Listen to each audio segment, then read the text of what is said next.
ఆంధ్రప్రదేశ్ ఉప ముఖ్యమంత్రి పవన్ కళ్యాణ్ తన విజన్ను కలెక్టర్ల సదస్సులో చెప్పేశారు. మంత్రివర్గం కూర్పునకు ముందు అందరూ పవన్ కళ్యాణ్కు హోంశాఖ కేటాయిస్తారంటూ పెద్ద ఎత్తున ప్రచారం చేశారు. కాను తాను ఏరికోరి గ్రామీణ అభివృద్ధి, పంచాయతీరాజ్ మంత్రిత్వ శాఖలను తీసుకోవడం వెనుక ఉద్దేశం ఏమిటో కలెక్టర్ల కాన్ఫరెన్స్లో బయటపడింది. గ్రామాల అభివృద్ధి ఎంత అవసరం, పట్టణాలు నగరాల్లో పాటు గ్రామాలను ఏ విధంగా తీర్చిదిద్దాలనే విషయంలో పవన్ కళ్యాణ్ ఫ్లూల్ క్లారిటీతో ఉన్నట్లు ఈ కాన్ఫరెన్స్ ద్వారా తెలిసిందే.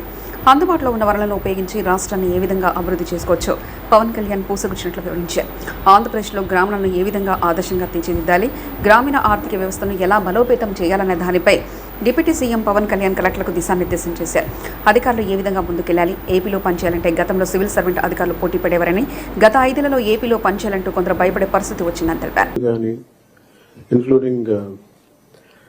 గత ప్రభుత్వం నుంచి మాకు థ్రెట్స్ కానీ, ఇంక్లూడింగ్ కుటుంబ సభ్యుల మీద దాడులు కానీ, ఇవన్నీ అనుభవించి వచ్చామంటే, ఇంత భరించి మేము ఎందుకు వచ్చామంటే వ్యవస్థల్ని బతికించాలనే చెప్పు. గత ప్రభుత్వం కళ్ళ ముందే మీలాగా చదువుకొని సివిల్ సర్వీసెస్లోకి వచ్చి మీరు ఎంత కష్టపడి ఐఏఎస్లు చదివి ఉన్నాలో, ఎంత పోటీ పడి లక్షలాది మంది పోటీ పడితే a handful of collectors would come out and emerge out. అలాంటి ఒక ఇమినెంట్ వ్యవస్థని, బలోపేతమైన వ్యవస్థని గత ప్రభుత్వం దాన్ని ఒక ఆటబొమ్మలో చేయడం మా అందరికీ చాలా బాధ కలిగించింది. మేమందరం కూడా దేనికి బయటకు వచ్చామంటే ఈ వ్యవస్థని బలోపేతం చేయాలి, వ్యవస్థని బలహీనం చేస్తారని చెప్పి at the cost of our life దెబ్బలు తిని, ఒకవేళ మేము రాకపోయినా కానీ ప్రజాక్షేత్రంలో నిలబడి ఈ వ్యవస్థని బలోపేతం చేయాలని ఉద్దేశంతో ఇక్కడికి వచ్చాం. But God's grace and people's commitment, they save the democracy, they brought us into power. మీకు ఎందుకు దృష్టిలో ఉన్నా చెప్తున్నాం అంటే, we are here to strengthen you, we are here to empower you, we are here to stand by you for good governance and accountable governance. ఇన్ని దశాబ్దాలుగా ఇప్పుడు ఆంధ్రప్రదేశ్, ఉమ్మడి ఆంధ్రప్రదేశ్ కానీ, విభజిత ఆంధ్రప్రదేశ్ కానీ ఎప్పుడు ఇంత ఇబ్బంది పడలేదు. గత 5 ఏళ్లుగా ఆంధ్రప్రదేశ్లో పాలన ఎలా ఉందో చూశారు. గతంలో చాలా మంది నా సన్నిహితులు, సహచరులు కొంతమంది చెప్తా ఉన్నారు, ఇదివరకు ఆంధ్రప్రదేశ్లో పనిచేయాలి బ్యూరోక్రాట్స్ అని అనుకుంటే ఐఏఎస్లు కానీ, ఐపీఎస్లు కానీ ఎనీ సర్వీసెస్ నుంచి పోటీ పడేవాళ్ళం. ఇదివరకు ఒక మోడల్ స్టేట్గా ఉండేది ఆంధ్రప్రదేశ్. ఇప్పుడు కూడా model state in the last 5 yearsలో. హౌ నాట్ టు బి, ఒక రాష్ట్రం ఎలా ఉండకూడదో తెలియజేస్తాం. ఒకప్పుడు ఒక రాష్ట్రం ఎలా ఉండాలో తెలియజెప్పింది, ఇప్పుడు ఒక రాష్ట్రం ఎలా ఉండకూడదో తెలియజెప్పిందని.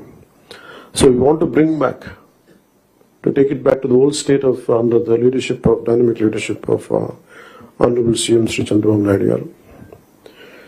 ఆయన అనుభవం, ఆయన దిశానిర్దేశం ఈ రాష్ట్రానికి బలంగా మేలు చేస్తుందని మీ అందరికీ తెలుసు, మా అందరికీ సంపూర్ణ నమ్మకం ఉంది.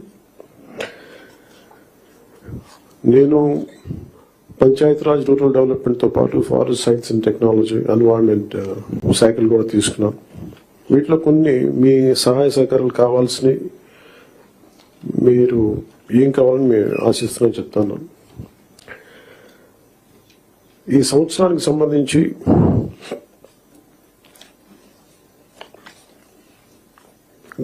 ఒకే రోజు రాష్ట్రం మొత్తం మీద ఇలాంటి ఎవరు చేయని విధంగా ఒక బృహత్తరమైన కార్యక్రమాన్ని చేపట్టబోతున్నాం.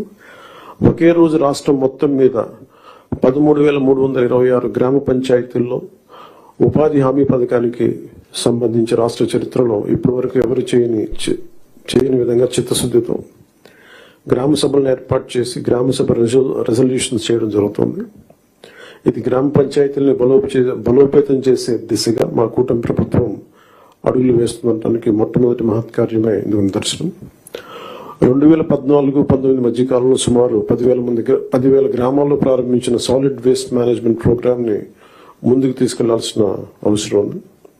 అలాగే పైలట్ బేసిస్ లో పిఠాపురం నియోజకవర్గంలో ఇన్నోవేటివ్ ప్రాక్టీసెస్ తో ప్రవేశపెట్టబోతున్నాం. గ్రే వాటర్ మేనేజ్మెంట్ మెథడ్ ద్వారా లిక్విడ్ వేస్ట్ మేనేజ్మెంట్ ని ప్రాపర్ గా డిస్పోజ్ చేయడంలో ఒక ప్రాధాన్యత ఇవ్వబడుతుంది.